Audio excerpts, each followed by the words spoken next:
let's get right into it. 8. Holding eye contact way too long. You're talking to someone and they're just staring, not glancing away, not breaking eye contact to think, just locked in. If they're attractive, you're telling yourself they're confident, interested, maybe even into you.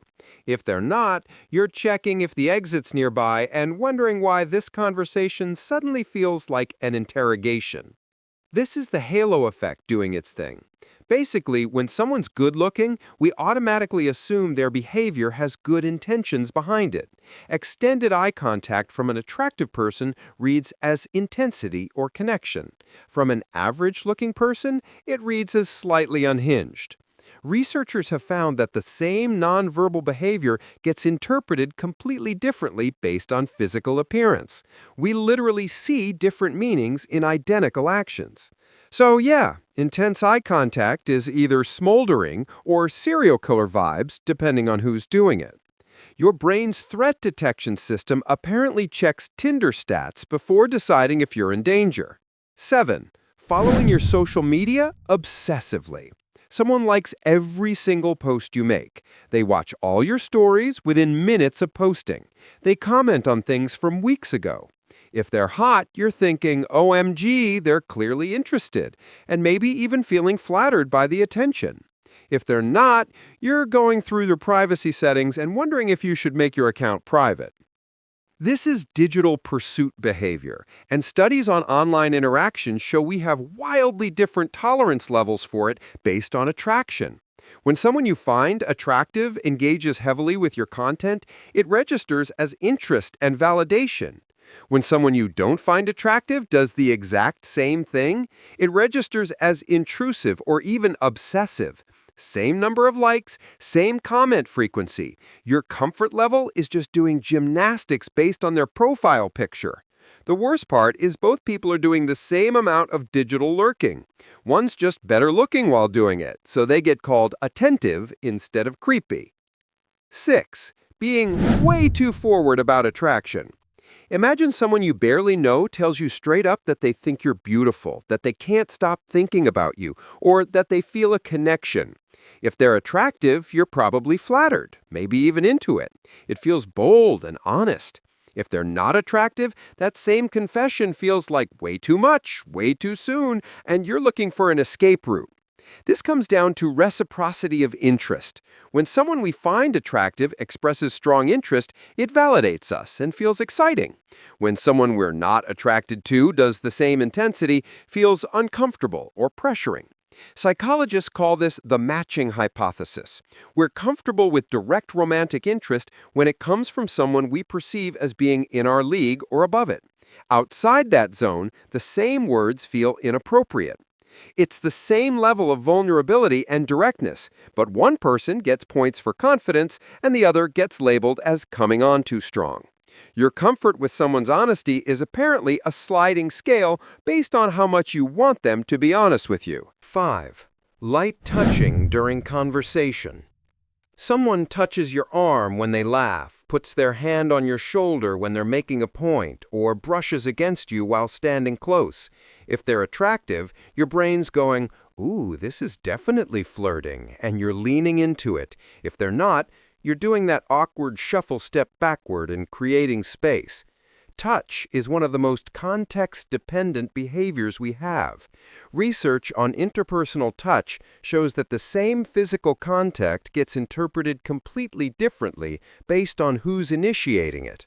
Attractive people get labeled as warm, friendly, or flirtatious when they touch you. Less attractive people get labeled as invasive or presumptuous. It's the same shoulder tap, but your nervous system is reading it through an attractiveness filter. What makes it worse is that attractive people usually get positive feedback for this behavior, so they keep doing it. Meanwhile, everyone else has to navigate touch like it's a minefield, because the exact same gesture gets them labeled a creep. Your body's appropriate touch radar is basically just running a background check on facial symmetry. 4. Texting after minimal interaction. You meet someone once, maybe at a party, maybe through a mutual friend, and suddenly they're texting you, a lot. Asking how your day was, sending memes, trying to start conversations. If they're attractive, you're showing your friends like, look how much effort they're putting in. If they're not, you're showing your friends like, how do I politely ghost this person? This is persistence, and whether it reads as romantic effort or annoying depends almost entirely on whether you want the attention. Studies on dating behavior show that people tolerate significantly more contact frequency from attractive potential partners. The same number of messages that feels like genuine interest from someone hot feels like bombardment from someone you're not into. Both people are putting in the same effort. Both probably like you about the same amount, but one gets credit for being consistent and the other gets accused of not taking a hint. Your "this is sweet" versus "this is too much" meter is literally just calibrated by attraction. 3. Bringing up personal topics quickly. You're having a conversation with someone new, and within 20 minutes they're asking about your past relationships, your family dynamics, or what you're looking for in life. If they're attractive, it feels like a real connection forming, like you're both cutting through small talk to get to something meaningful. If they're not, it feels invasive, like they're trying to fast-track intimacy you're not ready for. This is depth signaling, and it's a real bonding technique. Psychologists know that vulnerability creates closeness, but here's the thing, we only want that closeness with certain people. When someone attractive gets personal quickly, we interpret it as emotional intelligence and genuine interest. When someone we're not attracted to does it, we interpret it as poor social calibration or boundary issues. Same questions, same timing. Your brain just decides whether it's deep conversation or why are you asking me this, based on whether you find them appealing. It's like your discomfort with intimacy is actually just discomfort with unwanted intimacy. 2. Showing up at places you mentioned. You casually mention you go to a certain gym, coffee shop, or hangout spot. Then one day, they're there. Oh, wow, small world. If they're attractive, you're thinking maybe it's fate. Maybe they wanted to run into you. And honestly, you don't mind. If they're not, you're immediately suspicious and reconsidering ever sharing your location again. This is manufactured coincidence, and it walks a very fine line. The mere exposure effect tells us that repeated encounters increase liking. We tend to warm up to people we see regularly. But whether those encounters feel natural or stalkerish depends entirely on whether you want to see the person. Attractive people get the benefit of the doubt. Their appearance at your gym is serendipity. Everyone else's appearance is calculated and weird. The behavior is identical. Same level of effort to coincidentally be somewhere, but your reaction swings from cute to restraining order territory based purely on yooks. Basically, intentional run-ins are only romantic when you're hoping they'll happen. 1. Commenting on your appearance in detail. Someone notices small things about how you look. Your eyes have gold flecks in them. I like the way you dress. You have a really nice smile. If they're attractive, you're blushing and thinking they're observant and sweet. If they're not, you suddenly feel watched too closely and those compliments land weird. This is focused attention, and it's powerful because it signals that someone's really looking at you. But whether that feels flattering or uncomfortable depends on whether you want them looking. When an attractive person notices details, it reads as appreciation and care.